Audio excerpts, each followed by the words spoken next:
যদিও এখানে আপনারা দেখবেন লেখা রয়েছে 13 জুলাই 2023 তারিখে 31 দফার আনুষ্ঠানিক ঘোষণাটি আসছে এবং সেটি আমাদের ভারপ্রাপ্ত চেয়ারম্যান জনাব তারেক রহমান উপস্থাপিত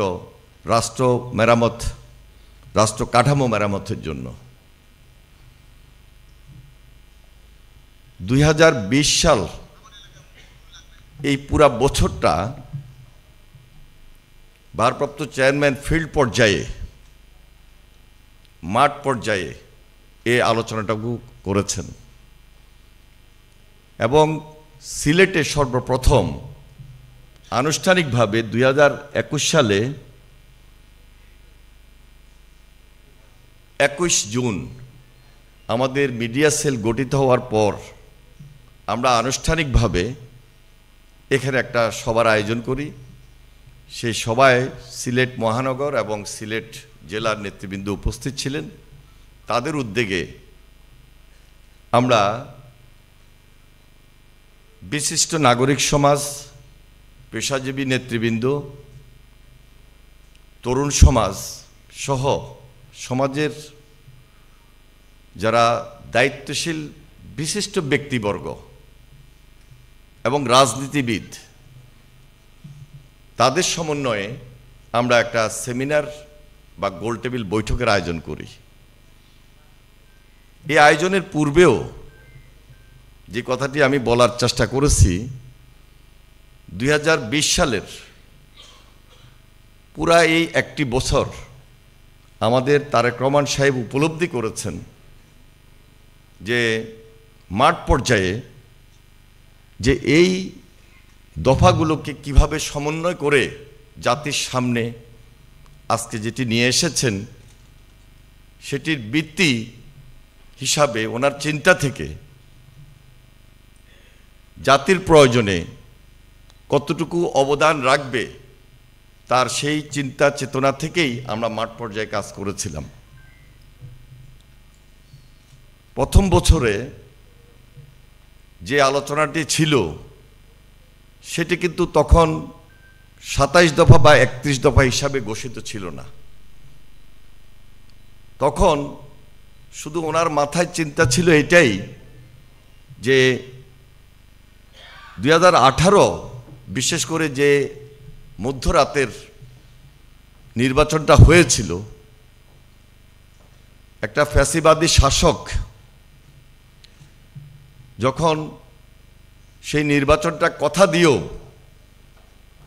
তার আস্থা এবং বিশ্বাসের জায়গা থেকে সরে গিয়েছিলেন, আমরা ধারণা করেছি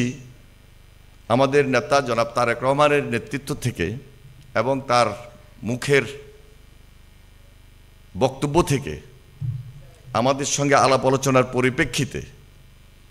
যে এই দেশে আর এক ব্যক্তির শাসন আর একদলীয় শাসন চলতে পারে না। এটা একটা একঘেয়েমি শাসন ব্যবস্থা ছিল বলেই তিনি তার চিন্তা চেতনা থেকে একটা নতুন শাসন ব্যবস্থা যেটি সুশাসন এদেশের জনগণের জন্য নিয়ে আসবে, সেটিকে মাঠ পর্যায়ে কিভাবে সাধারণ জনগণের বা নাগরিক সমাজের বা বিশিষ্ট ব্যক্তিবর্গ সহ পেশাজীবীদের, তরুণদের, ছাত্রদের, যুবকদের পক্ষ থেকে সমন্বয় করা যায় এবং সেই সমন্বয়ের অংশ হিসাবে আমরা মাঠ পর্যায়ে কাজ করেছি এবং পরবর্তীতে এটি 2022 সালে 20 থেকে 2022 প্রায় 1.5 থেকে 2টি বছর তিনি আনুষ্ঠানিকভাবে 27 দফার তুলে ধরেন। এই 27 দফা নিয়ে কাজ করার একটা পর্যায়ে যখন যুগপৎ আন্দোলন চলাকালীন যারা ফ্যাসিবাদ বিরোধী আন্দোলনের নেতৃত্ব দিয়েছিলেন আমাদের সঙ্গে থেকে বিভিন্ন রাজনৈতিক দল, তাদের পরামর্শে এটি 31 দফায় রূপান্তরিত হয় এবং এই কাজগুলো করতে গিয়ে আমরা সিলেট বিভাগ থেকে যদিও শুরু করেছি, বাংলাদেশের 8টি বিভাগ এবং পরবর্তীতে আরও 2টি বিভাগীয় মর্যাদায় আমরা 10টি মিটিং সর্বপ্রথম করি। পাশাপাশি এই 10টি মিটিংয়ের পাশাপাশি কয়েকটি গুরুত্বপূর্ণ জেলায়, যেই জেলাগুলো 19টা জেলা বৃহত্তর জেলা ছিল, সেখানেও আমরা একই ধরনের আলোচনা করি এবং সেখানে আমরা সেমিনার আয়োজন করি। এবং এই মিটিংগুলোতে সেখানে রুট পর্যায়ের, তৃণমূল পর্যায়ের যে প্রস্তাবনাগুলো ছিল, এগুলা লিখিত আকারে আমাদের ভারপ্রাপ্ত চেয়ারম্যান সাহেবের কাছে আমরা উপস্থাপিত করি এবং ভারপ্রাপ্ত চেয়ারম্যান জনাব তারেক রহমান সর্বোপরি এই 27 দফা এবং 31 দফায় সব কিছুকে সংযোজন করে ওনার চিন্তা, চেতনা, মেধা জাতির প্রয়োজনে, দেশের প্রয়োজনে, জনকল্যাণে, জনগণের জন্য, রাষ্ট্রের জন্য, সেটা আনুষ্ঠানিকভাবে 13 জুলাই 2023 তারিখে এটি রাষ্ট্র মেরামত, রাষ্ট্র কাঠামো মেরামতের মূল বক্তব্য উপস্থাপন করেন। এটির পিছনে যদি আমাদেরকে বলতে হয়, তাহলে আসেন শহীদ রাষ্ট্রপতি জিয়া রহমান তার জীবদ্দশায় 19 দফা মাধ্যমে এই জাতিকে যেভাবে স্বপ্ন দেখিয়েছিলেন এবং তার পরবর্তীতে আমাদের প্রাণপ্রিয় নেত্রী, দেশনেত্রী বেগম খালেদা জিয়া, তিনি 2017 সালে ভিশন 2030-এর মধ্য দিয়ে যে স্বপ্নের বাস্তবায়ন করার জন্য ঢাকার হোটেল ওয়েস্টিনে সেখানে তার বক্তব্য আনুষ্ঠানিকভাবে উপস্থাপন করেছিলেন। এই সব কিছুকে মিলিয়ে এই যুগে, এই সময়ের প্রয়োজনে তারেক রহমান তার দায়িত্ব থেকে, তার চিন্তা থেকে, তার চেতনা থেকে দেশের এই সকল পেশাজীবী, বিশিষ্ট নাগরিক সহ এদেশের যুব ছাত্র সমাজ, তরুণ সমাজের